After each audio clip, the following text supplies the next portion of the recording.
నేను ఇవాళ శిల్పులపైన మిత్రులు అడుగుతున్నా, గతంలో కాంగ్రెస్ ఉన్నప్పుడు ఈ ఊళ్ళందరికీ ఇందిరామ్మ ఇల్లు వచ్చినాయి కదా, ముసలమ్మకు 1200 అంటే యువకుడు చెప్తున్నాడు, మిత్రుడు చెప్తున్నాడు, ఒక శిల్పులపైన 1200 కట్టనే తీసుకున్న వాళ్ళు మంచోళ్ళు చెడ్డోళ్ళు కూడా ఇచ్చారు, పోనీ పక్కనీలే మనోళ్ళే అని. మరి కేసీఆర్ ముఖ్యమంత్రి అయ్యి 50 నెలలు అయింది, ఒక్కరికన్నా డబల్ బెడ్రూమ్ ఇల్లు వచ్చిందా? ముసలమ్మకు ముసలానికి ఇద్దరికి పింఛన్లు ఇస్తురా? రైతులకు ₹1,00,000 రుణమాఫీ మన పాస్ పుస్తకాలు మనకు వచ్చినాయా? మీ ఊర్లో ఎవరికైనా పిల్లలకు నౌకర్లు వచ్చినాయా? పోనీ చదువుకున్న పిల్లలకు ఫీజులు ఏమైనా కడుతుందా? ఎన్నడన్నా కొడంగల్ చూడనీకైనా వచ్చిందా కేసీఆర్? ఇక మరి ఆ సన్నాసానికి ఎందుకు ఓటేయాలి?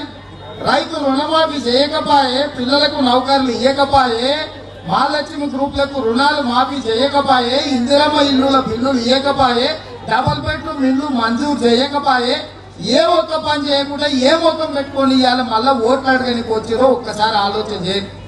ఇవాళ మా అమ్మలక్కలకి చెప్తున్నా, రొట్టెలు చేసినప్పుడు ఈయన వస్తే టీఆర్ఎస్ వాడు ఎవడన్నా ఓటు అడగడానికి సైజు అప్పుడు సలాకి పెట్టి కాల్చుది చేతుల. ఎక్కువ తక్కువ అయితే లాగిట్టి పిల్లల మీద 2 వాతలు పెట్టురు. అల్లుడు వస్తే ఆడ ఉండాలి, కొడుకు వస్తే ఆడ ఉండాలి, బిడ్డ వస్తే ఏడు ఉండాలి, డబుల్ బెడ్రూమ్ ఇల్లు ఉంటే బాగుంటుంది, గొర్రె బర్రె ఎడగట్టుకుంటారు అని అడిగారు.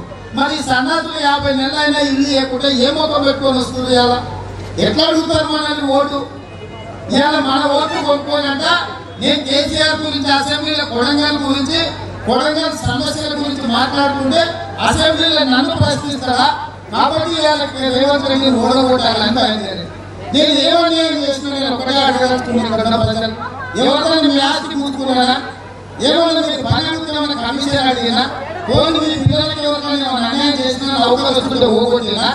పోనీ తాగి మిమ్మల్ని ఇచ్చినా? నేను ఇంకెందుకు ఓడగొట్టాను? మీకు డబల్ బెడ్రూమ్ రోడ్ వేసినాక, మీకు ఇందిరమ్మ ఇల్లు ఇప్పించినాక, మీ తండాలలో రోడ్ వేసినాక, మీరు గుడోపాలు అడిగితే ఇప్పించినాక, ఈ మైనార్టీ విద్యార్థుల పాఠశాల తిరుమల మేళానికి మంజూరు చేసినాక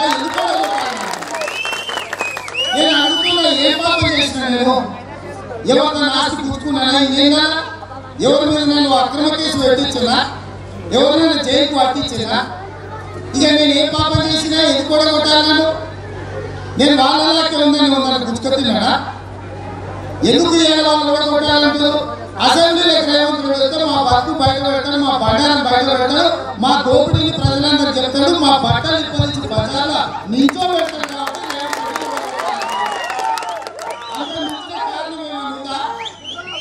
మీరు ఆలోచన కామెంట్ చేయండి. ఎప్పటికప్పుడు మా వీడియోస్ చూడాలంటే సబ్స్క్రైబ్ చేసుకోండి.